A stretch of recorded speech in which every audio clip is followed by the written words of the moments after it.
घमंडी जेठानी की महंगी न्यू कार। क्या हो जब एक कपल लॉन्ग ड्राइव के लिए निकले मगर बीच रास्ते में उनकी लॉन्ग ड्राइव अधूरी रह जाए। आइए देखते हैं क्या हुआ। विशु, बाइक क्यों रोक दी? पता नहीं पल्लवी, बाइक अपने आप रुक गई, स्टार्ट ही नहीं हो रही है। बीच रास्ते में बाइक रुक जाने के कारण पल्लवी चिढ़कर कहती है, हमेशा की तरह आज फिर से तुम्हारी ये फटफटिया बीच रास्ते में ही बंद पड़ गई। अरे बुलेट के जमाने में ये पुराने जमाने की हीरो होंडा लेकर घूमोगे तो ऐसा ही होगा ना। ये बाइक कभी भी ठीक से 4 कदम भी नहीं चलती। सारा मूड स्पॉइल कर दिया। पल्लवी, इसमें मेरी क्या गलती है? मुझे क्या पता था कि बाइक कैसे बीच रास्ते में रुक जाएगी। इसलिए कहती हूँ कि एक कार ले लो। कहाँ से ले लूं कार? तुम्हें पता है ना, मैं प्राइवेट जॉब करता हूँ। मेरी सैलरी 15,000 है। उसमें मुझे घर की जिम्मेदारियाँ भी देखनी होती हैं। इतने में अचानक से बारिश शुरू हो जाती है और पल्लवी गुस्सा भुलाकर कहती है, विशु देखो कितनी अच्छी बारिश हो रही है, लेट्स डांस। फिर पल्लवी विशाल के साथ बारिश में भीगते हुए डांस करने लगती है। गुजरते समय के साथ विशाल अपनी माँ सुषमा को पल्लवी के बारे में बताता है। मगर विशाल बेटा, पल्लवी इतने बड़े घर की बेटी है, वो हमारे घर में रह पाएगी? हाँ माँ, पल्लवी मुझसे बहुत प्यार करती है, वो हमारे साथ रह लेगी। अपने बेटे विशाल की खुशी के लिए सुषमा शादी के लिए मान जाती है। वहीं पल्लवी भी अपने परिवार वालों को मना लेती है, जिसके बाद दोनों की एक महंगे से बैंक्वेट हॉल में शादी हो जाती है और पल्लवी के पिता दहेज में उसे महंगी सी कार देते हैं, जिसमें बैठकर पल्लवी अपने ससुराल आ जाती है। मम्मी देखो ना, भाभी के डैडी ने दहेज में कितनी महंगी कार दी है। पल्लवी बहू, इस कलश को गिराकर अंदर आ जाओ। पल्लवी गृह प्रवेश करके अंदर आ जाती है। तभी सुषमा का छोटा बेटा सुमित दीपा नाम की काली लड़की से शादी करके घर ले आता है। अरे छोटे, तू शादी के बीच में से कहाँ चला गया था? विशु, तुम भी कैसी बच्चों जैसी बातें कर रहे हो? देवर जी के गले में माला और उनके साइड में खड़ी ये काली कलूटी सी लड़की साफ बता रही है कि इन्होंने शादी कर ली। सुमित, क्या पल्लवी बहू ठीक कह रही है? हाँ माँ, पल्लवी भाभी ठीक कह रही हैं। माँ, दीपा के चाचा चाची जबरदस्ती इसकी शादी एक बड़ी उम्र के इंसान के साथ कर रहे थे, इसीलिए मुझे दीपा की जिंदगी बचाने के लिए इससे शादी करनी पड़ी। दीपा का इस दुनिया में मेरे सिवा कोई नहीं है माँ, वो बहुत गरीब है।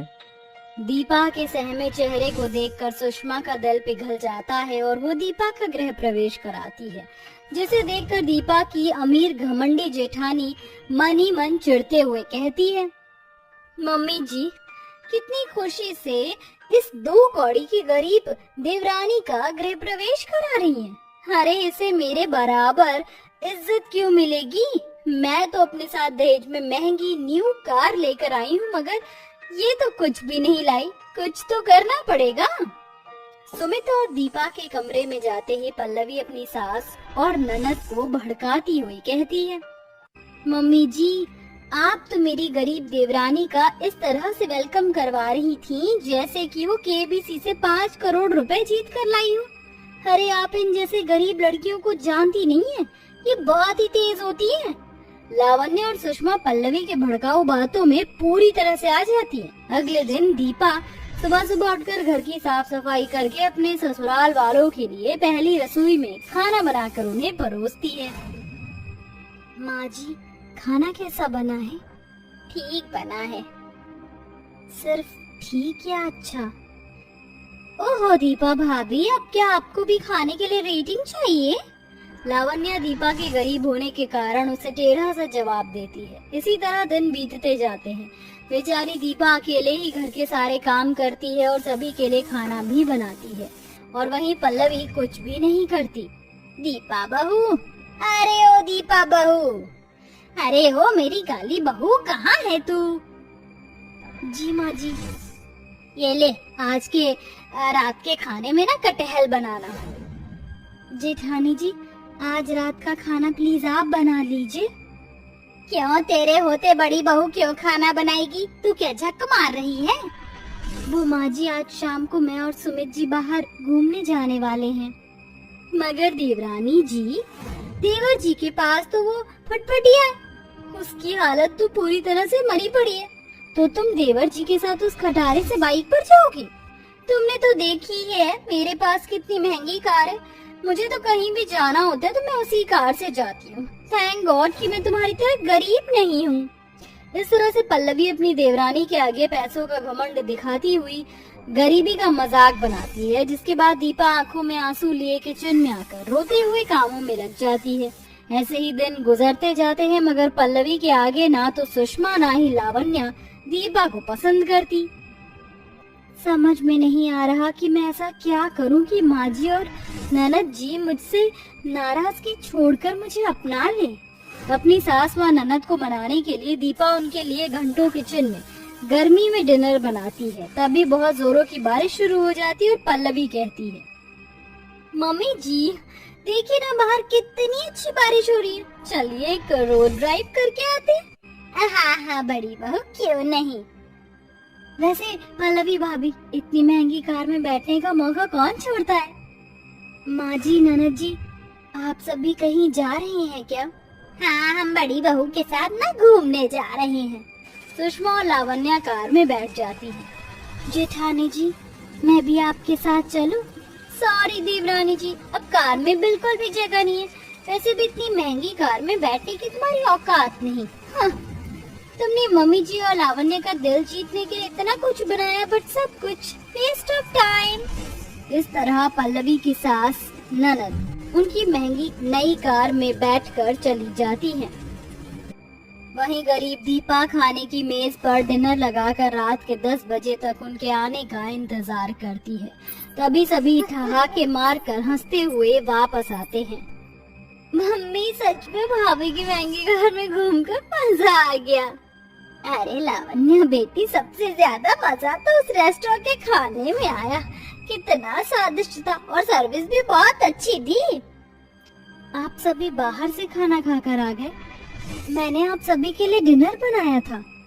उप्स, सॉरी देवरानी जी, वो क्या है, रोड ड्राइव के बाद रास्ते में एक रेस्टोरेंट दिख गया तो हमने वहीं डिनर कर लिया। कोई बात नहीं जेठानी जी। माँ जी, ननद जी, मैंने बहुत मन से ये सारा खाना आप सभी के लिए बनाया था, थोड़ा सा खा लीजिए। देवरानी जी, जब मम्मी जी और लावण्या का मन नहीं तो तुम जबरदस्ती खाने को कह रही हो। अरे तुमने बनाया है तो तुम खुद ही खा लो, और हाँ, नहीं खाया जाता तो कुत्तों को डाल दो। ये कहकर पल्लवी अपने कमरे में चली जाती है। वहीं उसकी सास सुषमा और लावण्या भी कमरे में चली जाती हैं। इसी तरह दिन गुजरते जाते हैं, मगर दीपा के ससुराल में उसके लिए कुछ भी नहीं बदलता, और इसलिए कि उसकी जेठानी पल्लवी अपने साथ दहेज में महंगी गाड़ी लेकर आती है, उसका बहुत ही मान सत्कार किया जाता है। वहीं पल्लवी भी हर दिन अपनी गरीब देवरानी को अपनी महंगी गाड़ी दिखाकर उसकी बहुत ही बेइज्जती करती है और उसे नीचे भी दिखाती है। फिर एक दिन, मम्मी जी, आज मेरी फ्रेंड नीता का बर्थडे है, मैं उसके घर पार्टी में जा रही हूँ। ठीक है पल्लवी भाभी, हम भी आपके साथ चलेंगे। ओके देवरानी जी, मम्मी जी और लावण्या तो मेरे साथ पार्टी में जा रही हैं, और तुम घर पर बैठकर मक्खियाँ मत मारती रहना। मेरे कमरे की अच्छे से सफाई कर देना और पर्दे भी धो देना। लाइए पल्लवी भाभी, आज कार मैं ड्राइव करती हूँ। लावण्या अपनी जिद से ड्राइविंग सीट पर बैठकर कार चलाने लगती है। तभी बैलेंस बिगड़ने के कारण उनकी कार पेड़ से टकरा जाती है, जिससे लावण्या को सर में चोट लग जाती है और सुषमा उसे अस्पताल लाती है, जहां उसकी मरहम पट्टी होती है। फिर घर पर, मैंने कहा था ना लावण्या, कार मुझे चलाने दो। तुम्हारी गलती की वजह से मेरी न्यू महंगी कार पर स्क्रैच आ गया। आई एम सॉरी पल्लवी भाभी, मैंने जानबूझकर नहीं किया। तुम जैसी गरीब लड़की कार चलाएगी तो ऐसी गलती तो होगी ही ना। तुम्हारी और मम्मी जी की किस्मत है जो मैं अपने मायके से दहेज में इतनी महंगी कार ले आई, जिसमें तुम इतने आराम से बैठकर मौज करती हो, मगर तुम जैसे गरीबों को अमीरों के शौक रास नहीं आते। ये सुनकर सुषमा और पल्लवी को बहुत बुरा लगता है और उनकी आंखों से आंसू डबडबा जाते हैं। तभी पल्लवी की देवरानी दीपा कहती है, बस कीजिए जेठानी जी, ननद जी ने जानबूझकर तो आपकी गाड़ी का नुकसान नहीं किया। हर गलती तो किसी से भी हो सकती है, किसी ने ठीक ही कहा है कि अमीरों के लिए पैसों से बढ़कर और कुछ नहीं होता। तभी तो आपको नुकसान के आगे ननद की हालत भी दिखाई नहीं दे रही। एक बार को अपनी देवरानी की फटकार सुनकर पल्लवी को अपने किए पर पछतावा होता है। आई एम सॉरी, मुझे तुमसे ऐसी बात नहीं करनी चाहिए थी। चलो अब जल्दी जल्दी ठीक हो जाओ ताकि हम ननद भाभी फिर से अपनी न्यू कार में बैठ कर जाएंगे।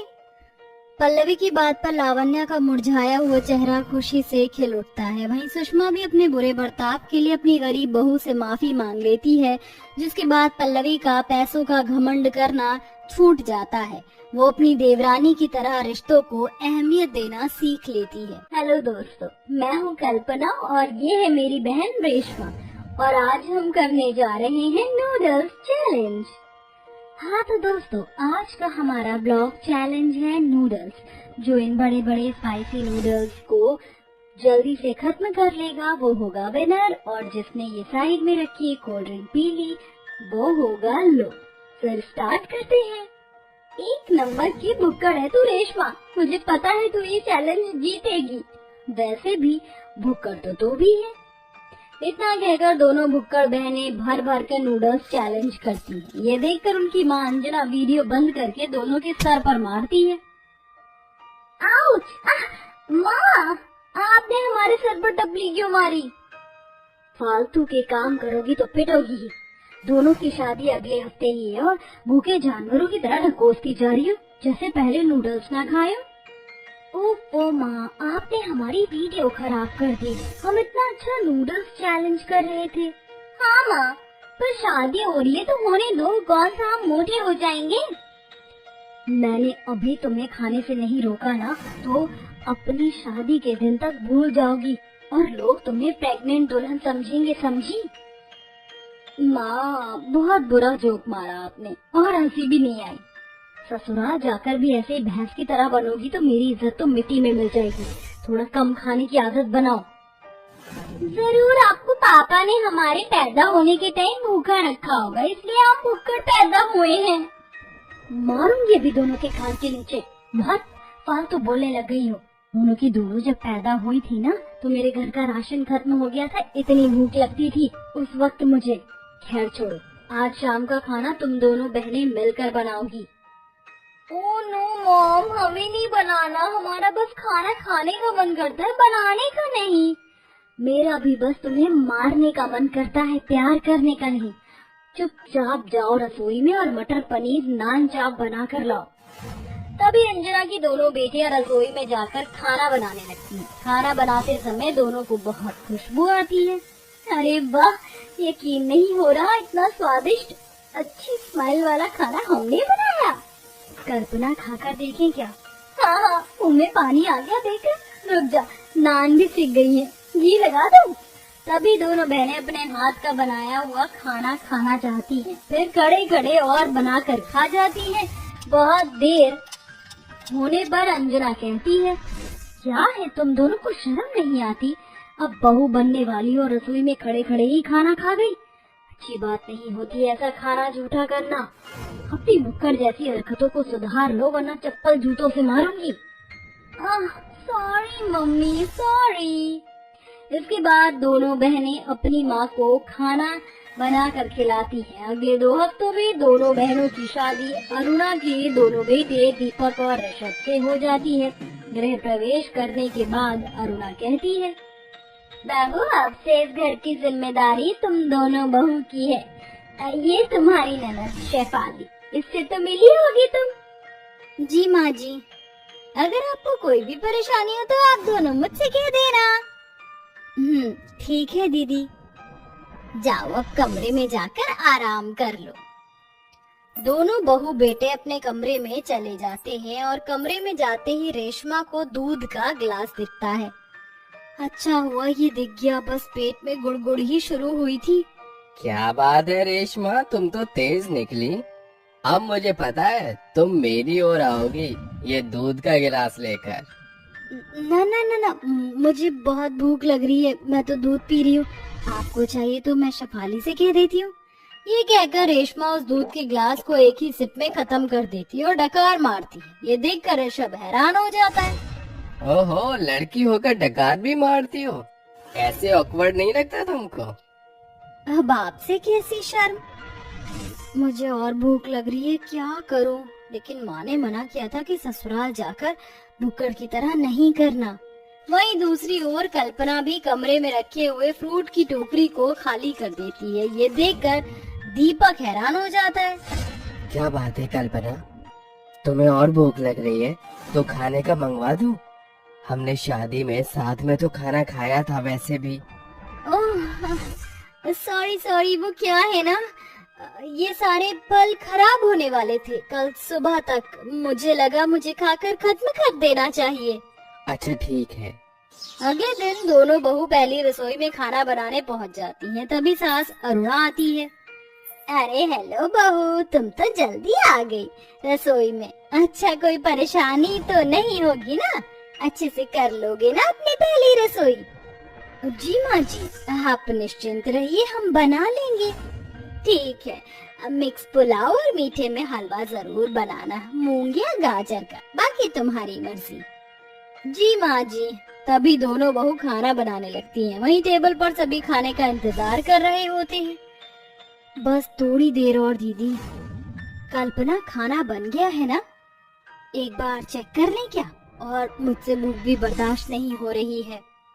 ये तो अभी पका ही नहीं है, जब तक फ्रिज में से कुछ निकाल कर खा लेते हैं। शादी का खाना रखा हुआ है। तभी दोनों बहनें शादी के बचे हुए खाने में इतनी व्यस्त हो जाती कि अपना बनाए हुए खाने को पूरी तरीके से जला देती हैं। जले हुए खाने की बदबू से अरुणा रसोई में आती है। ओहो, ये तुम दोनों बहुओं ने क्या कर दिया? अपनी पहली रसोई का खाना जला दिया। ऐसा क्या कर रही थी? बाहर मेहमान आने वाले और खाना तैयार करने का समय भी नहीं है।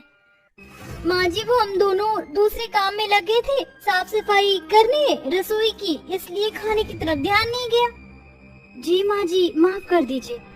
अब क्या करें? अब क्या करोगी? छोड़ो, बाहर से खाना ऑर्डर कर लेती हूँ मैं। इतने में अरुणा बाहर से खाना ऑर्डर करके सभी मेहमानों को खिलाती है और वो सब भी खाते हैं। जैसे तैसे बात टल जाती है। अगली शाम को नंद शेफाली बाजार से अपने लिए गरम गरम जलेबी लेकर आती है। वाह, गर्मा गर्म जलेबी खाने में तो बहुत मजा आएगा, लेकिन पहले हाथ मुंह साफ कर लेती हूँ, बाहर की हवा चलने से मिट्टी मिट्टी जैसा लग रहा है। शेफाली जलेबी को प्लेट में रखकर वॉशरूम जाती है। इतने में जलेबी की खुशबू से दोनों भुक्कड़ बहू कमरे की ओर आकर फट से जलेबी खा जाती हैं। वाह, जलेबी खाकर कितना मजा आया है। बहन, बहुत टेस्टी जलेबी थी, लेकिन हमने दीदी की खा ली। अब वो क्या बोलेंगी?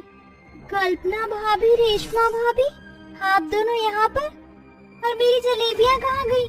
मैं अभी तो रख कर गई थी। वो दीदी, हमें इतनी अच्छी लगी, हम आपसे पूछ ही नहीं पाए और हमने सारी खा ली। भाभी, आप थोड़ी सी पागल हो क्या? इतनी मेहनत से मैं बाहर से लाई थी, खाना ही था तो इंतजार कर लेती। भुक्कड़ हो क्या दोनों? हाँ, है तो सही। क्या बोला आपने? कुछ नहीं, मैं तुम्हारे भैया से और जलेबी मंगवा दूंगी।